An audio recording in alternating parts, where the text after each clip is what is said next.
Վլադիմիր Զելենսկիի գրասենյակի ղեկավար Անդրեյ Երմակը հայտնել է, որ նա պաշտպանության նախարար Ռուստեմ Ումերովի եւ արտգործնախարար Անդրեյ Սիբիայի հետ ժամանել է Փարիզ, որտեղ նախատեսված են հանդիպումներ ԱՄՆ ներկայացուցիչների հետ։ Հանդիպումներ են նախատեսված ԱՄՆ ներկայացուցիչների հետ, ովքեր այս պահին գտնվում են Ֆրանսիայում, գրել է նա իր Telegram ալիքում։ Երմակը հավելել է, որ ուկրաինական պատվիրակությունը Փարիզում կհանդիպի նաեւ Ֆրանսիայի, Գերմանիայի եւ Մեծ Բրիտանիայի ներկայացուցիչների հետ։ Ավելի վաղ ԱՄՆ-ն հայտնել էր, որ պետքարտուղար Մարկո Ռուբիոն եւ Թրամփի հատուկ բանագնաց Ստիվեն Վիտկովը ապրիլի 17-ից 18-ը կլինեն Փարիզում իրենց եվրոպացի գործընկերների հետ բանակցություններ վարելու Ուկրաինայում կարգավորման շուրջ։ Սուեզի ջրանցքով նավերի անցման հետ կապված իրավիճակը սկսել է փոքր-ինչ բարելավվել։ ՌԻԱ Նովոստին ասել է ջրային ճանապարհների վարչության ղեկավար Ուսամա Ռաբիան։ 2023 թվականի աշնանը Գազայի հատվածում իսրայելական ռազմական գործողությունների մեկնարկից ի վեր Եմենի Հութի շարժումը ծովային շրջափակում է սահմանել Իսրայելի հետ կապված առևտրային նավերի անցումը, ինչպես նաև մշտապես հրետակոծում է Իսրայելի տարածքը եւ անօդաչու թռչող սարքեր ու հրթիռներ է արձակում Կարմիր ծովում ամերիկյան ռազմանավերի վրա։ Մարտին նավարկության իրավիճակը մի փոքր բարելավել է հունվարի եւ փետրվարի համեմատ։ Դոլարի եկամուտները հունվարի համեմատ աճել են 8.8%, իսկ Սուեզի ջրանցքով անցնող նավերն աճել են 2.4%, ասել է Ռաբիան։ Եգիպտոսի Իսմայիլիայում, որտեղ չորեքշաբթի միջոցառում է կազմակերպվել Սուեզի ջրանցքի ձեռքբերումները նշելու համար։ Նրա խոսքով Սուեզի ջրանցքը մնում է ամենաանվտանգ ուղին արևմուտքի եւ արևելքի միջև, քանի որ Եգիպտոսի զինված ուժերը լիովին ապահովում են դրա անվտանգությունը։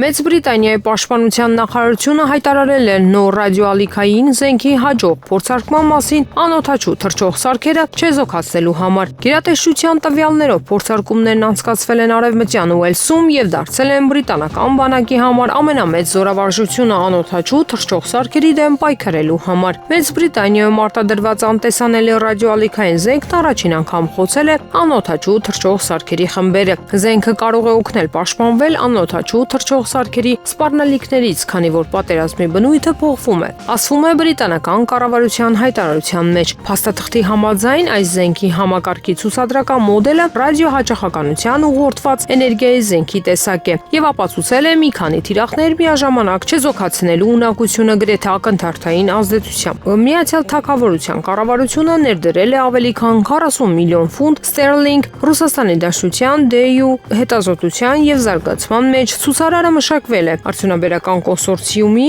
կողմից, որը գլխավորում է ֆրանսիական Thales պաշտպանական ընկերության բրիտանական թևը։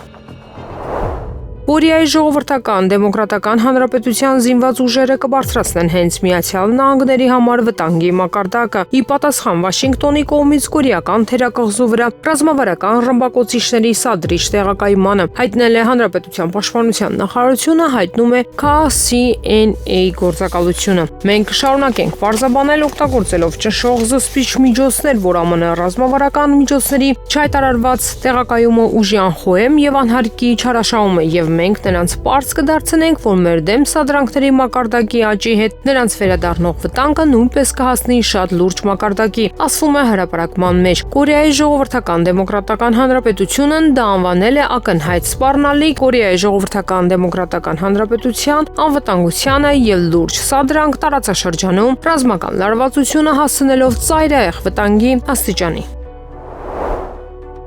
Կոլումբիայում արտակարգ դրություն է հայտարարվել դեղին տենտի բռնկման պատճառով, հայտարարել է առողջապահության նախարար Գիլերմո Ալֆոնսո Ջարամիլոն։ Սենալ Կոլումբիա հեռուստատեսության եթերում նախագահ Գուսավո Պետրոյի գլխավորած կառավարությունը երկրում առողջապահական արտակարգ դրություն է հայտարարում, ասել է նա։ Նախարարը նշել է, որ Կոլումբիայում ախտորոշվել է վարակի 74 դեպք, որից 34-ը մահացու ելքով։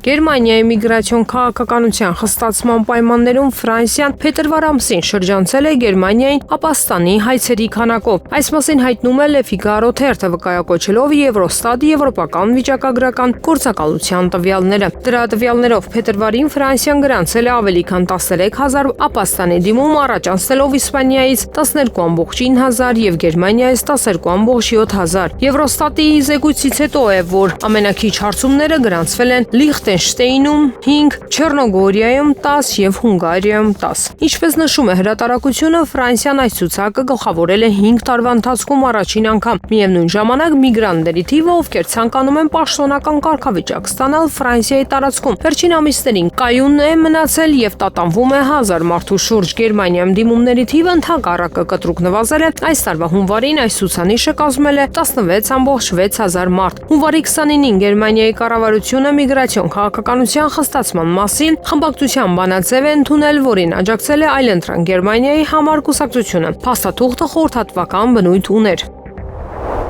ԱՄՆ նախագահ Դոնալդ Թրամփը կարող է չեղարկել Ռուսաստանի դեմ պատժամիջոցները Ուկրաինայում խաղաղության հասնելու համար։ Այսպիսի գնահատական է տվել Bloomberg-ը։ Հոդվածում նշվում է, որ պատժամիջոցների թույլատումը օգտագործվում է որպես սակարկության առարկա Վաշինգտոնի եւ Մոսկվայի բանակցություններում Ուկրաինայի վերաբերյալ։ Բացի այդ, կարևոր դեր են խաղում նաեւ ԱՄՆ-ի կոմերցիոն շահերը, քանի որ պետության ղեկավար Դոնալդ Թրամփը տնտեսական հեռանկարներ է տեսնում Ռուսաստանի եւ ԱՄՆ-ի հարաբերությունների վերակայման մեջ։ Ռուսաստանի գործողությունները, այդ թվում Ռուսաստանի Դաշնության Զուի հարվածները Սումի քաղաքի վրա ԱՄՆ նախագահ Դոնալդ Թրամփի ապաշնորհության արդյունքն էին, ով բանակցությունների առաջին փուլը պարտվեց իր գործընկեր Վլադիմիր Պուտինին։ Այս մասին ՌԱՌ-ի հետ զրույցում ասել է լեհ գեներալ Վալդեմար Սկրժիփչակը։ Նրա խոսքով Ռուսաստանի գործողությունները հերթական դասն են դարձել ԱՄՆ նախագահի վարչակազմի համար։ Զինվորականը հույս է հայտնել, որ Վաշինգտոնն այժմ ավելի է ճանաչում Ռուսաստանին եւ գիտի ինչ սպասել նրանից։ Սկրժիփչակը նաև նշել է, որ Թրամփի դիրքորոշումը շուտով կփոխի եւ նա կարծում է, որ նա կսկսի ավելի վճռական գործել, օգտագործելով սպառնալիքներ Մոսկվայի դեմ։ Այսպիսով թվում է, թե Թրամփը պարտվել է Պուտինի հետ բանակցությունների առաջին փուլում։ Այդ իսկ պատճառով կարծում եմ ամերիկացիներն արդեն վերանայում են իրենց դիրքորոշումը Սպիտակ տանը եւ կարծում են, որ դա կհնչեցվի մոտ ապագայում, ասել են նա։ Ճապոնիայի վարչապետ Յոշիմասա Հայաշին բողոքել է հարավային Կուրիլյան կղզիների մերձակայքում օտարերկրյա նավերի անցման Ռուսաստանի սահմանափակումների դեմ նրա խոսքերը մեջբերում է ՌԻԱ Նովոստին։ Այս կղզիների տարածքում օտարերկրյա ռազմական եւ քաղաքացիական նավերի անցումը սահմանափակվել է Ռուսաստանի կողմից ապրիլի 16-ից մայիսի 1-ն ընկած ժամանակահատվածում։ Դրա կապակցությամբ ապրիլի 16-ին դիվանագիտական ուղիներով բողոք է ուղարկվել ռուսական կողմին, ասել է Հայաշին։ Ճապոնիան Ռուսաստանի հետ վիճարկում է 4 կղզիներից բաղկացած խումբը, որոնք երկրին են փոխանցվել երկրորդ համաշխարհային պատերազմից հետո։ Հաբոմայ, Շիկոտան, Կունաշիր եւ Իտուրուպ Ռուսաստանը կղզիներն իր տարածքն է համարում։ Ավելին կողմերը 80 տարի չեն կարողանում խաղաղ պայմանագիր կնքել։ Միացյալ Նահանգները կարող է ստիպել կախյալ պետություններին, այդ թվում Կանադային եւ Մեքսիկային, օգնել նրանց խեղդել Չինաստանի տնտեսությունը։ Գրում է Վեդոմեսի թերթը, վկայակոչելով FG Finame-ի մակրոտնտեսական վերլուծության բաժնի ղեկավար Օլգա Բելենկայայի զեկույցը։ Նրա խոսքով Սպիտակ տունը մտադիր է մի շարք երկրների առաջարկել սահմանափակել տնտեսական համագործակցությունը Չինաստանի հետ, նրանց նկատմամբ հայելային տուրքերը նվազեցնելու համար։ Մաքսատուրքերի մեղմացման դիմաց Վաշինգտոնի պահանջները է արգելել Չինաստանին ապրանքներ մատակարարել Միացյալ Նահանգներ այս շուկաների միջոցով, թույլ չտալով չինական ընկերություններին հիմնվել երկրում եւ չինականից էժան արդյունաբերական ապրանքներ չկլանել։ Թբիլիսիում այսօր նախատեսվում է Հայաստանի, Վրաստանի եւ Ադրբեջանի արտաքին գործերի նախարարների տեղակալների եռակողմ հանդիպում նվիրված տարածաշրջանային համագործակցության հեռանկարներին։ Այդ մասին հայտնում են Հայաստանի Հանրապետության արտաքին գործերի նախարարությունից։ Ռուսաստանը զարգացում է սպառազինությունների բարձինանոց, որը կարող է հաղթել արևմուտքի հետ տիեզերական պատերազմում եւ վտանգներ կայացնել Starlink արբանյակների համար։ Այս մասին գրում է Forbes-ը հոդվածում Secure World հիմնադրամի տիեզերական անվտանգության եւ կայունության գծով տնօրեն Վիկտորիա Սամսոնը կարծում է, որ Մոսկվան փորձարկում է նուդոլ հակաարբանյակային հրթիռը, ենթադրաբար այն արդեն օգտագործվել է երկրի ցածր ուղեծրում խորհրդային տիեզերանավը պայթեցնելու համար եւ տեսականորեն կարող է նաև բախվել SpaceX-ի 7000 արբանյակներից որևէ մեկին։ Սամսոնի խոսքով Ռուսաստանը կարող է դիտարկել նման հրթիռը միջուկային մարտագլխիկներով զինելու հարցը։ Հայաստանի Հանրապետության վարչապետ Նիկոլ Փաշինյանի որոշմամբ դադարեցվել են հանրային հեռարձակողի խորհրդի անդամ Վահագն Թևոսյանի լիազորությունները։ Որոշման մեջ ասվում է, ղեկավարվելով տեսալսողական մեդիայի մասին օրենքի 25-րդ հոդվածի 24-րդ մասի առաջին կետով, հանրային հեռարձակողի խորհրդի անդամ Վահագն Թևոսյանի լիազորությունները 2025 թվականի ապրիլի 17-ից համարել դադարած։ Հայաստանի Հանրապետության վարչապետ Նիկոլ Փաշինյանի որոշմամբ Հարություն Գուլյանն ազատվել է Հայաստանի Հանրապետության Արագածոտնի փոխմարզպետի պաշտոնից։ Որոշման մեջ ասվում է, ղեկավարվելով հանրային ծառայության մասին օրենքի 9-րդ հոդվածի 9-րդ մասով Հարություն Գուլյանին ազատել Հայաստանի Հանրապետության Արագածոտնի մարզպետի տեղակալի պաշտոնից։ Անտալիայի դիվանագիտական ֆորումի շրջանակներում Հայաստանի Հանրապետության արտգործնախարար Արարատ Միրզոյանը հարցազրույց է տվել Թուրքիայում գործող մի քանի լրատվամիջոցների։ Լրագրող. Արդյոք դուք գտնում եք, որ Ադրբեջանի պահանջները ոչ միայն Հայաստանի Հանրապետության սահմանադրության նախաբանի փոփոխությունների կամ ԵԱՀԿ առաքելության կամ նույնիսկ Եվրամիության մոնիթորինգային առաքելության վերաբերյալ, չնայած որքանով որ ես հասկանում եմ ձեր մեկնաբանություններից, այս պահանջներից շատերն արդեն հասցեագրված են խաղաղության պայմանագրի շրջանակներում։ Դուք գտնում եք, որ դրանք արվում են բարի մտադրություններով, թե կարծում եք, որ Ադրբեջանն ունի ավելի լայն պատկերացում կամ օրակարգ այստեղ, քանի որ որքանով ինձ հայտնի է, դուք պետք է հանդես գայիք խաղաղության պայմանագրի նախագծի վերաբերյալ համատեղ հայտարարությամբ, սակայն դա տեղի չունեցավ։ Ավելին, ադրբեջանական կողմը միակողմանիորեն հանդես եկավ հայտարարությամբ ձեզանից առաջ եւ այնուհետեւ ներկայացրեց այդ պահանջները։ Եվ թվում է, թե չնայած այն հանգամանքին, որ այս նախաբանի շուրջ քննարկումները շարունակվում են արդեն որոշ ժամանակ եւ երկու կողմերն էլ փորձում են գտնել լուծում, հարցը դեռ մնում է կախված պայմանագրի ճակատագրի վրա։ Իհարկե, իմ հարցը որոշ չափով ուշացած է եւ ես այժմ փորձում եմ ավելի խորությամբ հասկանալ գործընթացը, բայց ինչ է կարծում։ Արդյոք հնարավոր է, որ այն հանգեցնի սրացման։ Իհարկե հույս ունեմ ոչ, սակայն հետաքրքիր է, որ ուղղությամբ է դա ընթանում։ Արարատ Միրզոյան. Շատ կարևոր հարց եք բարձրացնում, մանրամասների անդրադառնալով մասնավորապես եվրոպական դիտորդական առաքելության վերաբերյալ հարկ է նշել, որ առաքելության մանդատը հիմնականում ուղղված է Հայաստանի եւ Ադրբեջանի միջև հարաբերությունների կարգավորման գործընթացին աջակցելուն, ինչպես նաեւ սահմանի երկայնքով կայունության ապահովմանը։ Եվ հենց որ խաղաղության պայմանագիրը կնքվի եւ ուժի մեջ մտնի, նման առաքելության անհրաժեշտություն այլևս չի լինի։ Հենց որ սահմանի երկայնքով կայունություն հաստատվի, դա նշանակում է, որ մանդատը առաքելությունն ավարտված է եւ այլևս որևէ հավելյալ ներգրավվածություն անհրաժեշտ չի լինի։ Սակայն ընդհանրապես կարծում եմ հիմնական խնդիրը հենց ձեր հարցում է։ Ոչ թե սահմանադրությունը, ոչ թե Մինսկի խումբը, ոչ էլ որևէ այլ բան։ Խնդիրն այն է, որ երբեմն մենք ունենում ենք այն զգացումը, որ Ադրբեջանը պարզապես չի ցանկանում խաղաղություն կառուցել Հայաստանի հետ։ Թե ինչ հաշվարկներից ելնելով չեմ կարող ասել, բայց մենք իսկապես մտահոգություն ունենք, որ նրանք չեն ցանկանում ավարտին հասցնել կարգավորումը, չեն ցանկանում ավարտին հասցնել բանակցությունները եւ ստորագրել խաղաղության պայմանագիրը։ Կարգավորման գործընթացում կան նաեւ այլ ուղղություններ։ Մենք ներկայացրել ենք մի շարք առաջարկներ հաղորդակցության վերականգնման, փոխադարձ վստահության ամրապնդման, այդ թվում փոխադարձ վերիֆիկացիայի եւ սպառազինությունների վերահսկման ուղղություններով։ Դրանք եղել են հիմնավորված եւ իրատեսական առաջարկներ, սակայն ցավոք որևէ կառուցողական արձագանք չենք ստացել։ Ընդհանրապես տպավորությունն այնպիսին է, որ ադրբեջանական կողմը պարզապես շահագրգռված չէ կարգավորման գործընթացն ավարտին հասցնելու մեջ եւ իրականում պատրաստակամ չէ խաղաղություն կառուցելու։ Ավելին, մենք պարբերաբար ականատես ենք լինում լարվածության նոր դրսևորումների, ինչպես Ադրբեջանի ղեկավարության հռետորաբանության մեջ, այնպես էլ իրավիճակի իրական զարգացման առումով, ինչը ցավոք կարող է հանգեցնել նաեւ գետնի վրա էսկալացիայի։ Օրինակ, եթե դիտարկենք հայկական հասարակական կարծիքը, կտեսնենք, որ Հայաստանի քաղաքացիների զգալի մասը կարծում է, որ Ադրբեջանը հետագա ծրագրեր ունի նոր հարձակում իրականացնել Հայաստանի վրա, վերահսկողություն հաստատել նրա ինքնիշխան տարածքների որոշ հատվածների վրա եւ այլն։ Այս առումով կարելի է ասել, որ ձեր հարցի մեջ կա նաեւ պատասխանը։ Երբ մեզ հաջողվի պարզել Ադրբեջանի իրական մտադրությունները, մեծ հավանականությամբ կկարողանան գտնել նաեւ հարցերի պատասխանները։ Լրագրող, ձեր մեկնաբանություններից հասկանալի է, որ Ադրբեջանը դեռևս վերջնական պատասխան չի տվել հետագա հանդիպումների վերաբերյալ, թե որտեղ եւ ինչպես է նախատեսվում ստորագրել խաղաղության համաձայնագիրը, ճիշտ է։ Արարատ Միրզոյան. Այո, այդ հարցով որևէ նորություն չկա։ Նրանք ասում են, որ իրենց դիրքորոշումը հետեւյալն է։ Իրենք չեն պատրաստվում քննարկել այդ հարցը, քանի դեռ այս կամ այն պահանջը չի կատարվել։ Նախ առաջինը, հետո երկրորդը, հետո երրորդը եւ այդպես շարունակ։ Սա է իրականությունը, բայց մենք շարունակում ենք շփումները նրանց հետ։ Փարաքարի ավականու ընտրություններին մասնակցած եւ անցողիկ շեմը հաղթահարած քաղաքական ուժերի ներկայացուցիչներն այսօր թիվ 14 ընտրատարածքային ընտրական հանձնաժողովից ստացել են ավականու անդամների մանդատները։ Հանձնաժողովի արձանագրությունից տեղեկացանք, որ անցողիկ շեմը հաղթահարած ուժերի առաջին համարները մանդատները վերցրել են։ Նրանք են ԿՊ-ի թեկնածու Լյուդվիգ Գյուլնազարյանը, Միասնություն կուսակցությունների դաշինքի թեկնածու Վալոդիա Գրիգորյանը, Ազգային առաջընթաց կուսակցության թեկնածու Դավիթ Մինասյանը։ Այսպիսով քաղաքացիական պայմանագիր կուսակցությունը Փարաքար համայնքում ունի 7 մանդատ, Միասնություն կուսակցությունների դաշինքը 12, Ազգային առաջընթացը 2 մանդատ։ Կենտրոնական ընտրական հանձնաժողովը ուժը կորցրած է ճանաչել Միասնություն կուսակցությունների դաշինքի ընտրական ցուցակում ընդգրկված ավականու անդամի թեկնածուներ Տարոն Ղալողլանյանի եւ Հովանես Մխիթարյանի գրանցումները, ինչպես նաեւ ԿՊ ցուցակում ընդգրկված ավականու անդամի թեկնածու Սվետա Ավակյանի գրանցումը։ Նշենք, որ ապրիլի 16-ին տեղի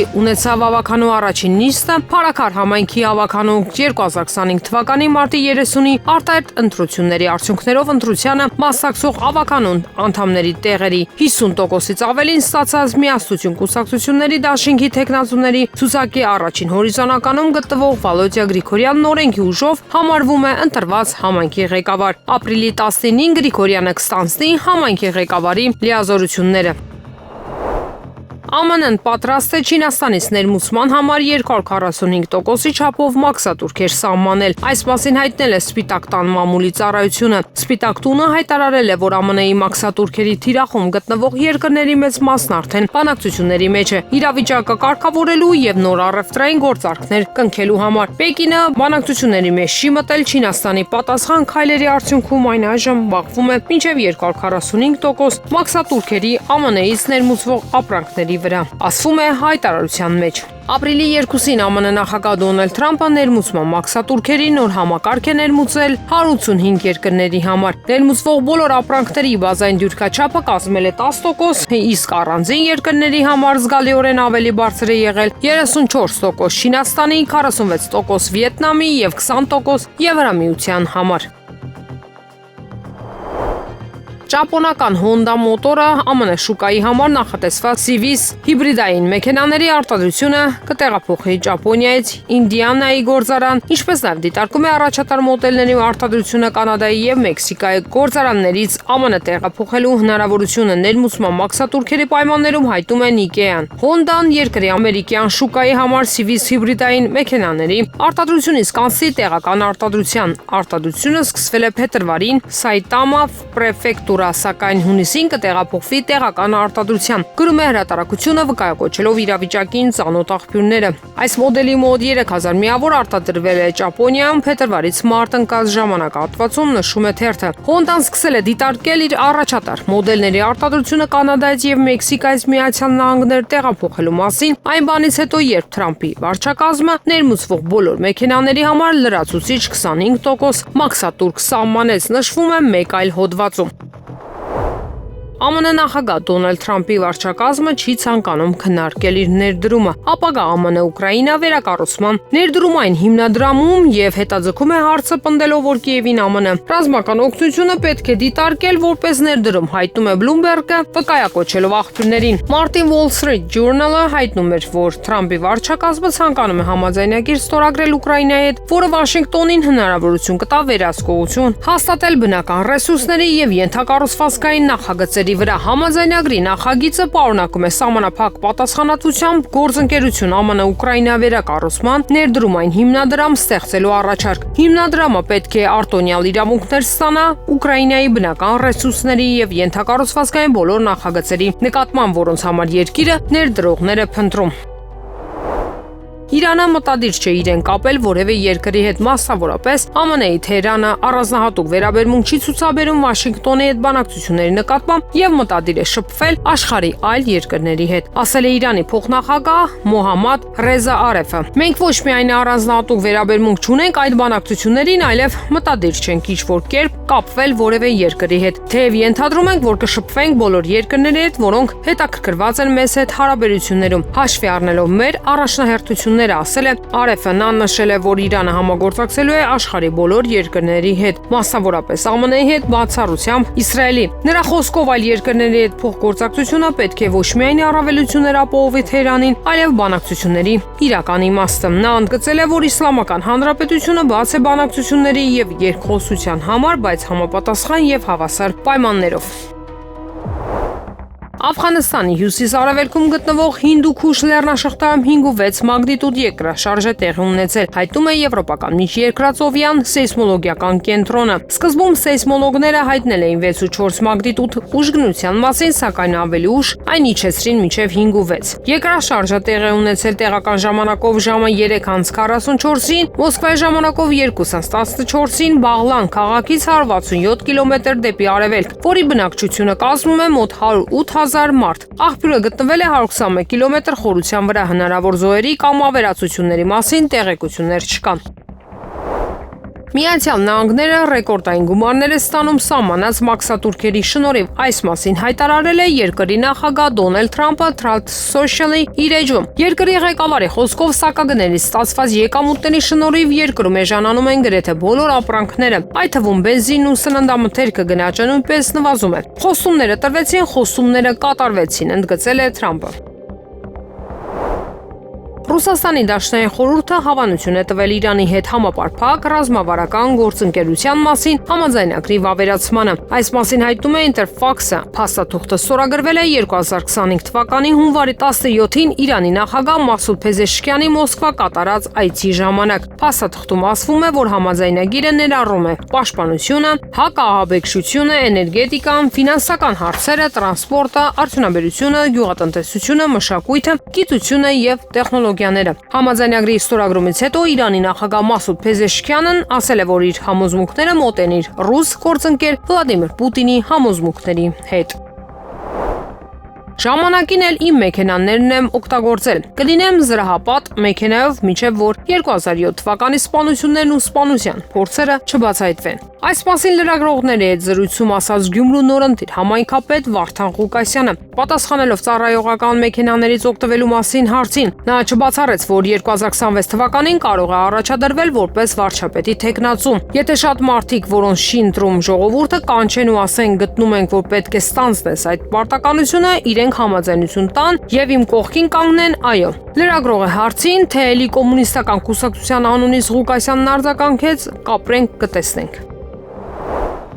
Սերժ Սարգսյանը հայտարարեց, որ Լեռնային Ղարաբաղ էջը փակված չէ, որ հարցը պետք է կրկին մտցնել քաղաքական օրակարգ։ Ինչպես կարձագանքեք, ազգային ժողովում դիմելով վարչապետին հարց ուղղեց լրագրողը։ Փաշինյանն ասաց, որ Ղարաբաղյան շարժումը Հայաստանի Հանրապետությունում չի շարունակվելու։ Դիտարկմանը Սերժ Սարգսյանն ասում է 2018-ին իշխանազավթում է եղել, վարչապետը պատասխանեց. թող գնա տեսնի, ինչ էր ասում, ինքն են ժամանակ։ Գերմանիայում անհանգստությունն աճում է մայիսին կայանալիք հաղթանակի շքերթին Ռուսաստանի նախապատրաստության կապակցությամբ։ Այս մասին հայտնում է գերմանական Bild թերթը։ Հրատարակության համաձայն առանձնակի անհանգստություն է առաջացրել Եկատերինբուրգում շքերթի փորձի կադրերը, որտեղ երկրորդ համաշխարհային պատերազմի ավանդական պատմական տանկերի եւ միջուկային հրթիռային համակարգերի փոխարեն ցուցադրվել է ժամանակակից ռազմական տեխնիկա, մասնավորապես հակաօդապարիկ համակարգերով տանկեր BM-20 եւ BM-30 բազմակի արձակման հրթիռային համակարգեր, ինչպես նաեւ զրահափոխադրիչներ էլեկտրոնային պատերազմի համակարգերով։ Առանձնատուկ ուշադրություն են դարձրել վերջին մասում ներկայացված բեռնատարները, շտապօգնության մեքենաները եւ սակրավոր ռոբոտները։ Անվտանգության գերմանացի փորձագետ Նիկոլ Լանգեի կարծիքով շքերթի այս մոտեցումն արդեն ոչ թե խորհրդանշական արժեքների ցուցադրում է, այլ ռուսական բանակի ռազմական հզորության դրսևորում։ Կրեմլը բացահայտեց այն, ինչին ասում ենք, իդեալական մարտական միավոր,